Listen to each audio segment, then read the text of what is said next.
Rachel Delacour qui va nous rejoindre à présent. Elle est cofondatrice et présidente directrice générale de Sweep. Sweep, c'est une plateforme digitale qui a pour but d'aider les entreprises à réduire leur empreinte carbone. Donc vous avez vu cette transition, on va dire, vers le développement durable est au cœur des préoccupations, mais est au cœur aussi de la conquête, parce que finalement, une conquête, on l'a vu depuis ce matin, elle est multifacette, et c'est ce que va nous dire certainement Rachel Delacour. Bonjour, installez-vous, comment ça va? Bonjour, ça va très bien, merci. Vous avez créé Sweep, donc je viens de le dire, la plateforme digitale qui aide les entreprises à réduire leur empreinte carbone avec 3 associés. Comment est-ce que ça fonctionne comme plateforme? Comme plateforme, ça fonctionne. Donc c'est une plateforme complète en fait qui vraiment accompagne les entreprises sur tout le pilotage de leur programme climatique. Donc on va évidemment les aider à réduire leurs émissions de gaz à effet de serre.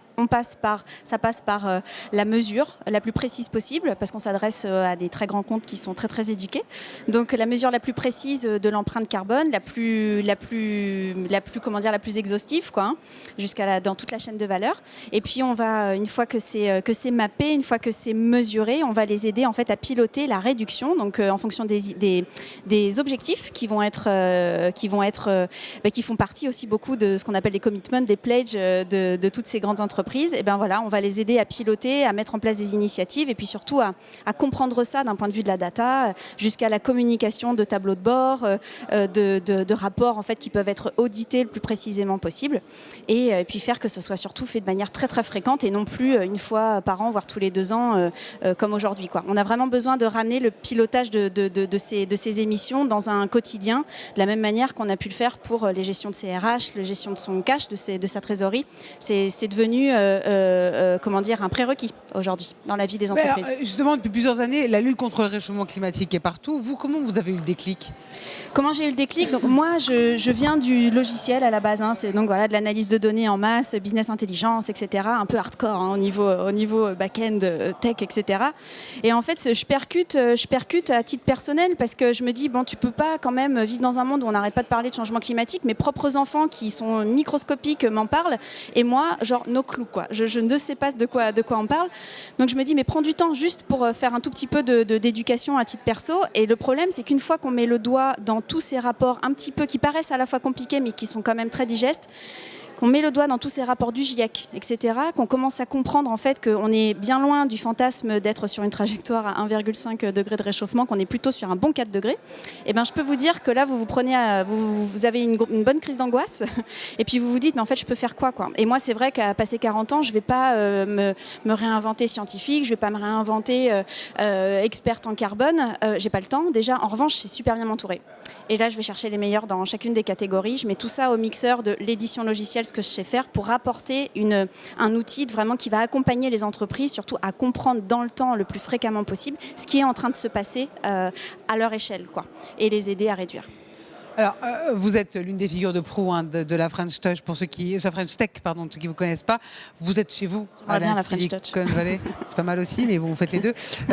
En quoi est-ce que ça vous a aidé d'être aussi bien lié aussi à la Silicon Valley, de pouvoir avoir des futurs clients et des partenariats? Alors, la première aventure que j'ai eue, c'était une aventure très, ce qu'on appelle SaaS, donc Software as a Service. C'est la même chose pour Sweep aujourd'hui, hein. On vend de l'abonnement, de la souscription à un abonnement, mensuel en fait, à ce logiciel. En fait, quand vous êtes en SaaS, ça vous permet d'ouvrir complètement, de faire fi des barrières géographiques.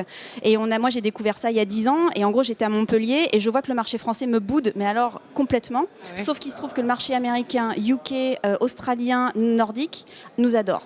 Et en fait, le fait qu'on ait ce produit, cette plateforme qui se vend à l'étranger sans qu'on ait à taper à la porte de ces clients-là, moi, ça fait 10 ans que j'ai percuté sur le fait que c'est possible d'avoir une histoire à l'international, jusqu'à ce que notre entreprise se fasse racheter. On faisait plus de 80% de notre chiffre d'affaires à l'étranger pour des Français. Voyez. Et donc en fait, quand j'ai créé Sweep, évidemment que mon ADN, il fait qu'il a muté, quoi. Je sais que c'est possible d'écrire tout de suite une histoire à l'international. On a tout de suite les outils pour. Vous staffez avec les bonnes personnes qui parlent la bonne langue dans le bon pays. Je veux dire, je dis pas que emballer c'est peser, quoi. Je dis pas que c'est si simple que ça. N'empêche que c'est possible, quoi. C'est possible. Le principal obstacle qu'on peut rencontrer dans ces cas-là, c'est quoi? Le principal obstacle, c'est de trouver déjà les bonnes personnes, bien sûr. Ça, c'est toujours une affaire d'équipe. Ça, pour le coup, on a su bien s'entourer dès le démarrage. Le principal obstacle, c'est la compréhension, quoi, que les entreprises, les petites entreprises aujourd'hui sont un tout petit peu trop ont envie de faire des choses, mais ça leur convient bien d'avoir une grossière idée de leur empreinte carbone un peu faite, voilà, grosso modo. Ça, malheureusement, on ne peut pas se satisfaire de ça. Et c'est vrai que le temps que toutes ces plus petites entreprises percutent pour de vrai sur leurs responsabilités, nous, on préfère aller chercher directement les très grandes entreprises, faire cette espèce d'avoir cette approche top-bottom, ou cette espèce de grand frère de grande entreprise. Lui n'a pas le choix, est dans une contrainte monumentale de rendre des comptes sur ses émissions. Et en fait, il faut aller chercher ces gens-là pour qu'ils éduquent dans leur sillage, leur chaîne de valeur. Donc, on les approche comme ça.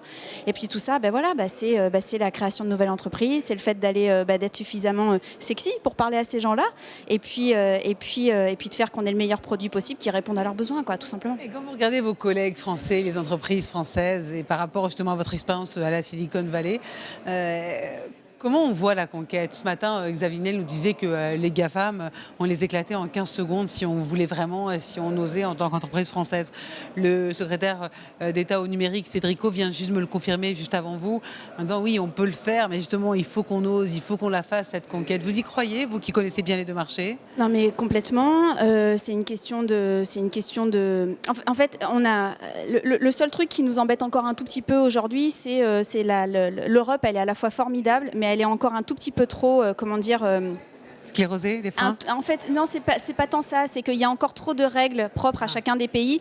Et là où vous avez des entreprises américaines qui sont capables d'entraîner leur modèle sur, allez, presque, je ne sais plus combien ils sont, 350 millions de personnes. Voilà, passez-moi l'erreur, mais quand vous êtes capable d'entraîner votre modèle sur un marché aussi grand, je veux dire, vous êtes capable de tout ensuite. Et nous, c'est vrai que quand on démarre en Europe, on a encore cette histoire de la langue, on a encore ces histoires de taxes un peu différentes. Donc, entraîner un modèle sur un marché domestique, c'est encore un tout petit peu compliqué. C'est pour ça que moi, j'adore le SaaS. C'est parce que je ne m'empêche pas d'aller l'entraîner, mon modèle, partout sur la planète Terre, quoi.